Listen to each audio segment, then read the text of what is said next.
Yuk kembali lagi di channel Fokuser Anime. Kali ini kita akan lanjut lagi nih alur cerita Demon God pensiun ya guys ya. Dan tanpa berlama-lama lagi langsung aja kita mulai alur ceritanya.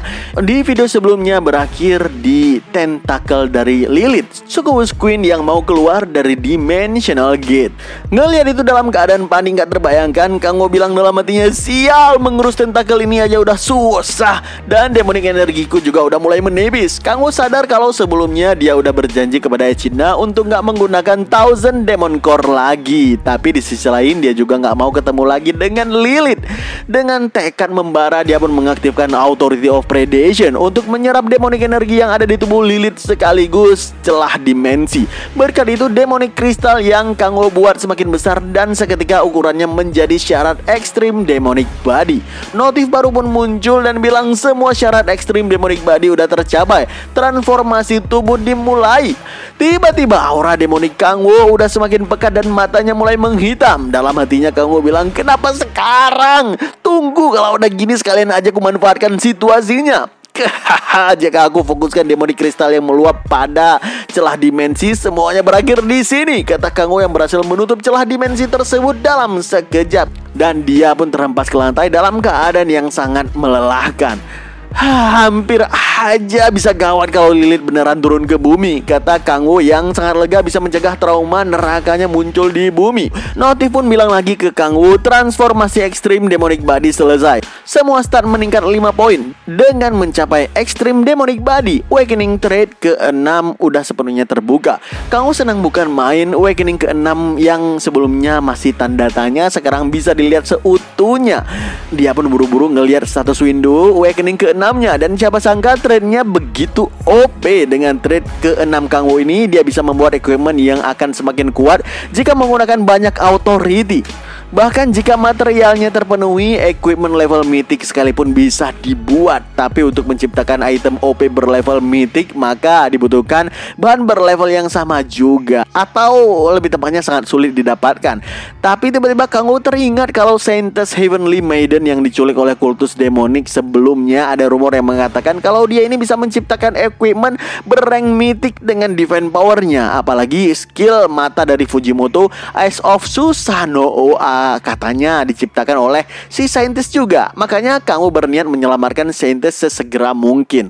Namun tiba-tiba Fujimoto berhasil menyusul ke tempat persembunyian kultus ini, dan dia bilang, oh ada apa ini? Lihat apa yang aku temukan di sini. Ini bukan area operasi player Korea. Kenapa kau di sini? Kata Fujimoto yang heran ngelihat Kangwo berhasil tiba duluan sebelum dirinya. Sambil menggendong Saintess, Kangwo pun ngejawab, seperti yang kau lihat, aku datang untuk menyelamatkan Saintess yang diculik. Jadi maksudmu kau meninggalkan area operasi tanpa izin? Tanya Fujimoto yang masih penasaran. Kangwo pun bilang lagi, peran kami untuk menciptakan kekacauan, bukan? Datang ke bawah seperti ini bukan berarti meninggalkan area operasi. Lagian aku nggak ngeliat anggota kultus demonik di atas, jadi aku turun ke bawah untuk memeriksanya. Aku sengaja nggak menghubungimu karena informasinya belum pasti, kata Kangwo sambil menggendong Saintess melewati Fujimoto. Jujur Kangwo tahu persis kalau Fujimoto mau mengambil semua pencapaian ini sendirian sejak awal. Makanya dia nggak perlu peduli apa yang Fujimoto pikirkan. Sambil berjalan melewati Fujimoto, Kangwo mengatakan, dengan menyelamatkan Saintess ini, kira-kira berapa banyak equipment rank mythic yang bisa kuminta sebagai hadiah imbalan? 1 atau 2 atau bahkan 3 sekalian. Dan tiba-tiba Kangwo tersentak kaget begitu Fujimoto berteriak, darurat! Perhatian semua unit dalam misi, ada penyusup kultus demonik di antara player Korea. Penyusup itu sedang menculik Saintess sekarang. Lokasinya di bawah tanah area operasi Korea. Kirimkan bantuan sesegera mungkin, kata Fujimoto yang memanggil seluruh unit dengan alat komunikasi kristal yang membuat Kangwo tertegun dan mulai berkeringat sambil bilang, seriusan? Beberapa waktu pun berlalu. Saat ini terlihat Kangwo ditahan di fasilitas penjara khusus player kota Tokyo. Sambil tertawa di hadapan Kangwo, Fujimoto bilang, itu adalah borgol magic. Kami takut kau akan pergi dan kabur sebelum persidangan, jadi kami memasakkan itu kepadamu. Persidangan maksudnya? Tanya Kangwo penasaran. Sambil tersenyum licik, Fujimoto ngejawab, Ya, persidanganmu besok. Kau mencoba menculik Scientist karena keserakahanmu terhadap kekuatannya. Kau penyusup kultus demonik yang harus diadili. Kau boleh aja menyewa pengacara sebanyak mungkin yang kau mau, tapi aku yakin gak akan ada yang bisa membelamu, kata Fujimoto sambil pergi meninggalkan Kang Wo di penjara. Tapi tiba-tiba Kang Wo pun bilang, 5. Itu adalah jumlah kesalahan yang kau perbuat, kata Kang Wo dengan senyum iblis mencekam seperti biasanya. Tapi terlihat dari wajah Fujimoto kalau kata-kata Kang Wo itu hanyalah ancaman kosong yang gak berguna saat ini. Dan dia menjawab, 5 kesalahan? Jangan membual bro, kau hanya bisa mengoceh karena terpojok. Masih merasa percaya diri? Lihat aja besok, apa kau bisa tetap percaya diri di ruangan sidang? Kata Fujimoto kepada Kang Wo di dalam penjara sambil meninggalkannya. Kang Wo sadar dia harus buru-buru melakukan sesuatu sebelum persidangan berlangsung. Apalagi saat sebelumnya Kang Wo dibawa di bawah tanah dan melewati ketua Cha, Seol Ah dan juga Echidna. Dia berjanji kepada mereka akan segera kembali dan menyelesaikan masalah ini seutuhnya. Walaupun sebelumnya ketua Cha sangat marah ketika tahu Kang Wo difitnah. Di dalam penjara Kang Wo mengatakan 5 kesalahannya. Kesalahan pertama adalah borgol magic ini gak akan mempan terhadapku, karena pada dasarnya demonic energy dan magic energy itu berbeda bro. Kang Wo pun langsung menggunakan skill authority of projection dan authority of puppetry. Seketika roh Kang Wo keluar dari tubuhnya persis seperti skill milik roh gentayangan Brook di One Piece. Sambil mengontrol rohnya sendiri mengarungi langit malam kota Tokyo, Kang Wo pun bilang, baiklah udah saatnya membalaskan kejahatan dengan kejahatan yang lebih besar lagi. Niat membunuh akan dibalaskan dengan niat membunuh yang lebih besar lagi. Tunggu aja Fujimoto. Keesokan malamnya, sidang kriminal pun berlangsung di kantor pengadilan Tokyo. Sesaat sebelum sidang dimulai, Fujimoto yang haus akan pengakuan dan berharap jadi pahlawan setelah menfitnah Kang Wo berpikir mungkin dia bisa menikahi Scientist jika semuanya berjalan dengan lancar. Sambil ngelihat ke arah Cha, Yeonjo dan juga Seol Ah di belakang sana, Fujimoto bilang, mereka tampak sangat marah di sana. Ya, satu hari itu terlalu singkat untuk mengambil tindakan apapun, bukan? Tentu aja aku udah melakukan segala persiapan untuk ini. Aku udah menyuap hakim yang bertanggung jawab atas persidangan ini, Hakim Wakabe Nobuhito, orang yang udah membantuku selama masalah hukum beberapa kali di masa lalu. Tapi Fujimoto heran ngelihat tingkah dari Hakim Wakabe ini. Tubuhnya terlihat begitu gemetaran. Ada apa? Jaksa pun membacakan tuntutan perkara. Kang Wo dituduh meninggalkan area operasi tanpa izin selama misi, bahkan ikut serta dalam ritual summoning demon yang berlangsung di bawah tanah. Ketika Fujimoto tiba dan mengalahkan kultus demonik, Kang Wo dituduh menculik Nona Yuri dan melarikan diri.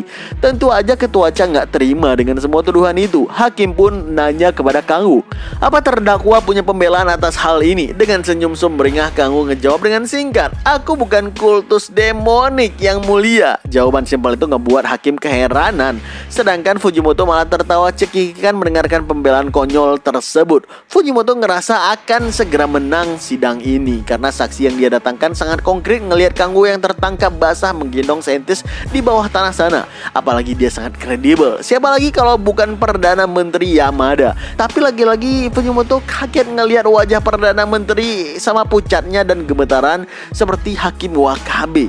Tiba-tiba Perdana Menteri memberikan kesaksian, hari ini aku akan mengungkapkan kebenaran yang sebenarnya. Aku telah diancam oleh Fujimoto Ryuma sampai saat ini dan detik ini. Dia menjebak terdakwa untuk menyembunyikan identitasnya sebagai anggota kultus demonik. Player Kang Wo juga menjadi korban dari skema jahat Fujimoto sama seperti aku. Spontan seisi ruangan kaget mendengarkan saksi tersebut. Apalagi si Fujimoto sendiri, dia kaget nggak kepalang. Fujimoto mencoba menepis perkataan Perdana Menteri ini, tapi Yamada malah bilang lagi, Fujimoto Ryuma sebenarnya adalah anggota kultus demonik. Kata Yamada yang membuat Fujimoto makin shock bukan main. Seketika seisi ruangan heboh dengan pernyataan Perdana Menteri Yamada ini. Lalu tanpa ragu, si Perdana Menteri mengaku kalau Fujimoto lah yang menculik Scientist. Dialah yang mengancam akan mengorbankan seluruh keluarganya kepada demon jika dia mengungkapkan kebenaran yang sebenarnya. Makanya si Perdana Menteri ini selalu merahasiakannya selama ini. Justru menurut si Yamada, yang menyelamatkan Scientist adalah player Kang Wo. Dialah yang berhasil menemukan tempat lokasi ritual yang dirahasiakan Fujimoto selama ini. Fujimoto mulai berkeringat dingin menerima segala desakan bertubi-tubi yang sangat tiba-tiba ini. Dia mencoba berkilah gimana mungkin dia yang udah mendedikasikan diri untuk Jepang menjadi anggota kultus demonik. Katanya nggak ada buktinya bukan? Kata Fujimoto yang membela diri. Tapi si Perdana Menteri langsung memotong dan bilang, bukti ada kok. Ini kristal yang berisi demonic energi alias demonic kristal. Seperti yang kita tahu, demonic kristal hanya bisa dibuat dan digunakan oleh kultus demonik. Dan demonic kristal ini ditemukan di kediaman Fujimoto, kata Perdana Menteri sambil ngeluarin bukti kristal tersebut yang membuat Fujimoto makin panik berkeringat dingin. Fujimoto tahu persis kalau demonic kristal bukan sesuatu yang bisa didapatkan sembarangan. Lagian kalau beneran dia punya, sekalian aja dia pakai untuk menjebak Oh Kanggo sebagai anggota kultus demonik daripada menyimpannya dengan penuh resiko di rumahnya sendiri. Makanya Fujimoto mencoba membela diri lagi dengan bilang, bahkan jika kau menggeledah rumahku tanpa izin, bagaimana bisa kau membuktikan bahwa demonic kristal yang ditemukan di sana itu hanya klaim sepihak oleh Perdana Menteri. Tapi tiba-tiba muncullah Cheon So-yeon ke ruangan sidang yang mengaku kalau dialah yang bersaksi ngelihat kristal itu ada di rumah Fujimoto sebagai bukti keterlibatan Fujimoto dalam kultus demoniknya. Spontan si isi ruangan kaget ngelihat kemunculan So-yeon karena dia adalah anak dari war ranker dari guild besar Cina. Dengan penuh kepercayaan diri, So-yeon bersaksi di hadapan hakim. Perdana Menteri Yamada ingin mengungkapkan kebenaran tentang Fujimoto dan meminta bantuan Heavenly Sword. Makanya kami menggeledah kediaman Fujimoto pada siang hari kemarin. Hasilnya Fujimoto Ryoma memang anggota kultus demonik, kata So-yeon sambil menyuruh bawahannya menunjukkan beberapa senjata dan demonic kristal yang ditemukan dalam rumah Fujimoto. Bahkan So-yeon berani bersumpah atas reputasi Heavenly Sword kalau identitas asli Fujimoto Ryoma memang anggota kultus demonik. Fujimoto yang gak bisa menepis semua tuduhan itu tertawa dan bilang, "Hahaha, ini sangat lucu. Terus kenapa? Seperti yang kubilang sebelumnya, ini hanya klaim sepihak dari kalian. Bukankah lebih mungkin bagi Heavenly Sword ikut sekongkol dalam hal ini dan mencoba mengambil alih Jepang?" Kata Fujimoto mencoba mengulur waktu sedikit lagi. Tapi tiba-tiba di belakang So-yeon ada seorang wanita membuka penutup kepalanya dan bilang, "Tuan Fujimoto, udah waktunya Anda menyerah." Ya, itu adalah ucapan dari saintes sendiri, Kurosaki Yuri. Spontan para jurnalis kaget ngelihat kemunculan saintes ini karena harusnya dia kan masih terbaring di tempat tidur seharian setelah kejadian itu. Saintes pun memberikan kesaksian dengan bilang, "Sebagai orang yang berada di pusat kejadian di saat itu, aku datang untuk mengatakan beberapa hal. Meski ingatanku samar-samar, aku yakin satu hal. Orang yang menyelamatkanku bukan Tuan Fujimoto, tapi player Korea yang di sana. Karena kejadian ini disebabkan oleh penculikanku, aku minta kepada kalian semua atas kekhawatiran yang kusebabkan," kata saintes sambil membungkukkan badannya sebagai simbol permintaan maaf kepada publik. Setelah So-yeon pun meminta hakim agar segera membuatkan surat penangkapan Fujimoto. Dengan begitu hakim memutuskan. Dengan wajah yang sangat kesal, Fujimoto bilang dalam hati, "Apa-apaan ini Perdana Menteri Yuri, bahkan So-yeon, mereka benar-benar mencoba menjebakku sebagai anggota kultus demonik. Gak mungkin ini kebetulan, seseorang pasti ada di balik semua ini," kata Fujimoto sambil melirik ke arah Kangwoo. Dan saat dia ngelihat Kangwoo, tentu aja Kangwoo dengan senyum iblisnya mengatakan, "Kena kau." Fujimoto benar-benar gak menyangka Kangwoo bisa menyiapkan segala hal ini dalam waktu 1 hari. Fujimoto yang gak sanggup menahan amarahnya lagi langsung mengaktifkan aura di sekeliling tubuhnya. Sambil kabur secepat kilat dari ruangan sidang, dia teriak, "Ini semua omong kosong." Spontan seisi ruangan tersentak kaget ngelihat Fujimoto melesat melarikan diri. Baru aja ketua Cha bilang, "Hei Kangwoo, kejar dia." Tapi ternyata Kangwoo udah menghilang dari ruangan sidang tersebut. Sementara itu Fujimoto saat ini benar-benar kesal selagi mencoba kabur sekuat tenaga. Dalam hatinya dia bilang, "Sial, sial, sial. Kenapa jadi seperti ini?" Tapi begitu aku keluar dari Jepang, aku pasti..." Belum habis dia bicara dalam hati, tiba-tiba sebuah energi pekat mendekati pipi kirinya yang membuat matanya terbuka lebar dan sebuah ledakan yang cukup besar kebuat Fujimoto terpental dengan kerasnya ke tanah. Dengan sekujur tubuh yang kesakitan, Fujimoto bilang, "Bajingan, siapa yang berani?" Kangwoo langsung memotongnya dan bilang, "Apa kau ngerti sekarang, hah? 5 kesalahan yang kau perbuat. Apa kau tahu apa itu?" kata Kangwoo sambil mengaktifkan bola api panas di tangan kirinya. Jujur, Fujimoto kaget ngelihat Kangwoo bisa mengejarnya dengan sangat cepat dan dia pun langsung bangkit berdiri lalu bilang kalau dia nggak mungkin membuat 5 kesalahan. Makanya Kangwoo pun ngelanjutin. "Pertama, Magic Restraint itu nggak akan mempan untukku. Borgol dan fasilitas penjara yang kau siapkan benar-benar nggak berguna kepadaku. Kedua, Demonic Crystal yang hanya bisa dibuat oleh kultus demonik. Sebenarnya aku juga bisa ngebuatnya. Spontan Fujimoto berkeringat dingin begitu tahu Demonic Crystal di rumahnya ternyata ulah Kanggo sendiri. Kanggo lanjut lagi. Ketiga, menggunakan warga sipil sebagai saksi dan hakim. Apa menurutmu menggunakan warga sipil sebagai saksi dan hakim yang nggak punya perlindungan terhadap skill adalah ide yang bagus? Fujimoto makin terkaget-kaget begitu tahu kalau hakim dan perdana menteri gemetaran hebat juga akibat dari skill intimidasi dari Kanggo. Keempat, menganggap aku hanya orang biasa tanpa hubungan dengan guild besar. Padahal aku punya hubungan baik dengan guild terbesar Cina, Heavenly Sword. Lalu kesalahanmu yang kelima sekaligus terakhir. Jika kau berencana mengkhianatiku, kau harusnya mencari tahu terlebih dahulu kau berurusan dengan manusia ataupun bukan, kata Kanggo dengan tatapan aura intimidasi pekat yang bisa membuat siapapun bergidik ngeri. Fujimoto yang kesal terkena jebakan sempurna Kanggo ini langsung melompat tinggi ke atas sambil mengaktifkan Rasengan di tangan kanannya. Dia berteriak, "Aku akan membunuhmu sekarang!" sambil melempar Rasengan di tangannya sehingga terciptalah tornado dahsyat yang melesat ke arah Kanggo. Tapi Kanggo terlihat sangat santai di sini. Saat tornado itu nyaris menghantam wajahnya, dia masih aja tersenyum dengan kedua tangannya berada di belakang kantong. Dan sebuah ledakan dahsyat di sekitaran Tokyo Tower yang ngebuat Fujimoto tersenyum puas sekaligus menyesal karena dia nggak melakukan ini sejak awal. Tapi tiba-tiba dia tersentak kaget ngelihat salah satu serangan terbaiknya sama sekali nggak berefek kepada Kanggo. Malahan Kanggo masih aja tersenyum dan bilang, "Sebenarnya aku punya harapan yang cukup tinggi kepadamu. Jujur ini sedikit mengecewakan," kata Kanggo yang mengaktifkan Authority of Iron Wall yang berhasil menahan serangan tornado Fujimoto dengan sangat sempurna. Fujimoto bingung apa maksud Kanggo mengecewakan, dan Kanggo pun ngejelasin kalau Fujimoto sebenarnya karakter yang bagus saat pertama kali bertemu, berperilaku baik dan sopan di depan, tapi memanipulasi segala sesuatu di belakang layar. Tipe penjahat yang tersembunyi. Sambil pemanasan badan, Kanggo bilang, "Aku cukup suka karaktermu itu, tapi aku kecewa karena kau membuka topengmu terlalu mudah. Ide dan niatanmu lumayan bagus, sayangnya kau itu bodoh. Jika kau membuat lebih sedikit kesalahan, kau pasti udah menang dariku."